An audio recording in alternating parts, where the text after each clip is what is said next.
En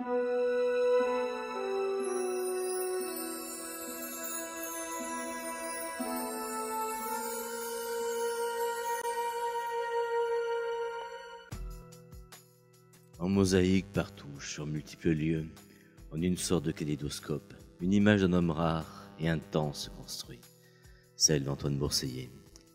C'est là l'empreinte de ce film, impossible d'être linéaire, classique, conventionnel. L'homme est trop riche de lieux, de rencontres, de vie, de spectacles, de théâtre, d'opéra, de projets et surtout d'avenir.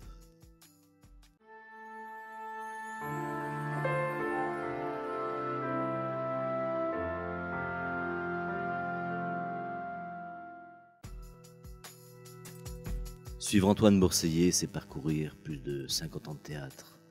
Mais plus que cela, c'est suivre une passion toujours renouvelée, exigeante.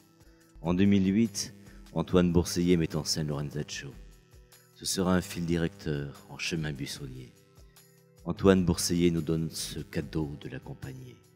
L'accompagner de la naissance d'une mise en scène, des essayages, des costumes chez lui, à Paris, aux répétitions à Paris encore, jusqu'à la Générale en Avignon, Festival Off.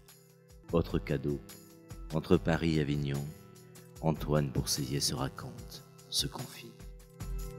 J'ai monté le premier spectacle musical dans la cour du Palais des Papes, et c'est là qu'on a donné la première mondiale de la chinoise de Jean-Luc Godard. C'était splendide.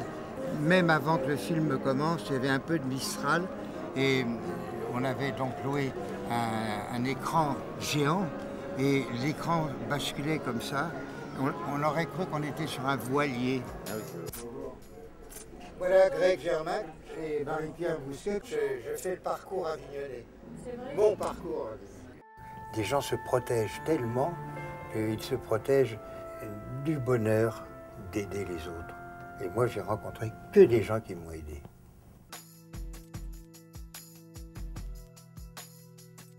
Vidéo témoin, témoin de son temps, histoire d'un film.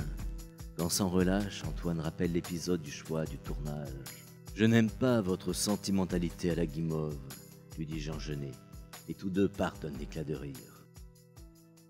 Flon, comme si leurs deux têtes penchaient, leur sourire, leur tendresse tendait vers une seule et même chose. Une vie en théâtre, tendresse et rigueur, photographie magique, emblématique, de belles âmes se rencontrent. Suzanne Flon avait dit jusqu'à la fin, et puisque la dernière prestation qu'elle a faite, c'était pour L'Idiot de Dostoïevski, c'était un enregistrement. Elle était en voix off dans la pièce, je vois, 2 semaines avant sa mort, à peu près. Que tout s'accomplisse dans la liberté et la lumière. Une lumière intérieure, extraordinaire, illumina toute son âme, toute son âme, toute son âme.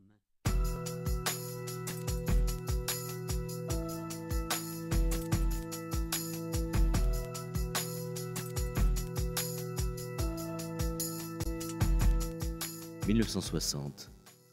Antoine relit la dédicace d'un exemplaire de Caligula qu'Albert Camus lui avait écrite. À Antoine Bourseiller pour le remercier d'aimer le théâtre à sa vraie hauteur. En avançant avec l'âge, on épure tout.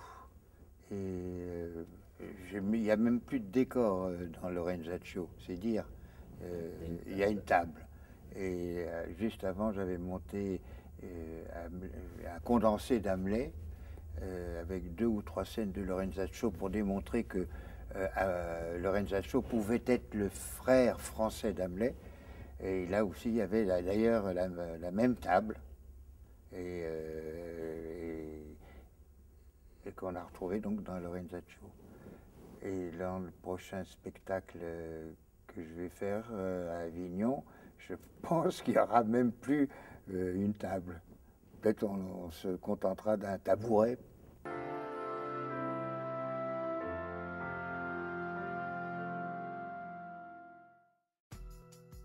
La mise en scène, celle qui ne trahit rien et reprend le texte original de Lorenzaccio.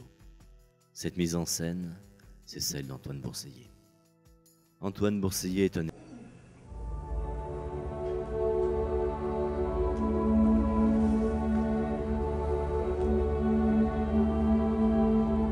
Ils sont en chemise blanche, là.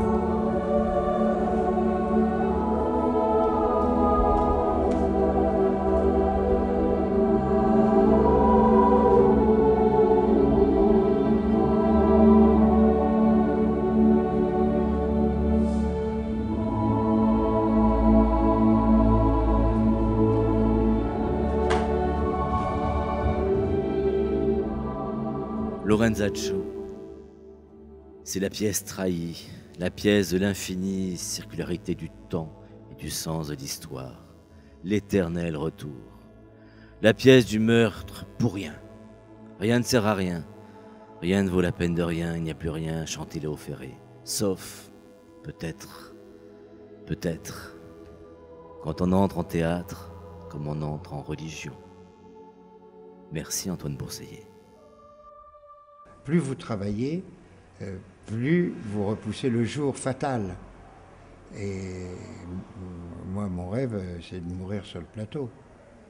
Après, ils se débrouilleront, continueront si je meurs au milieu de la mise en scène. Regardez-vous, même si on ne vous voit pas, on le sent.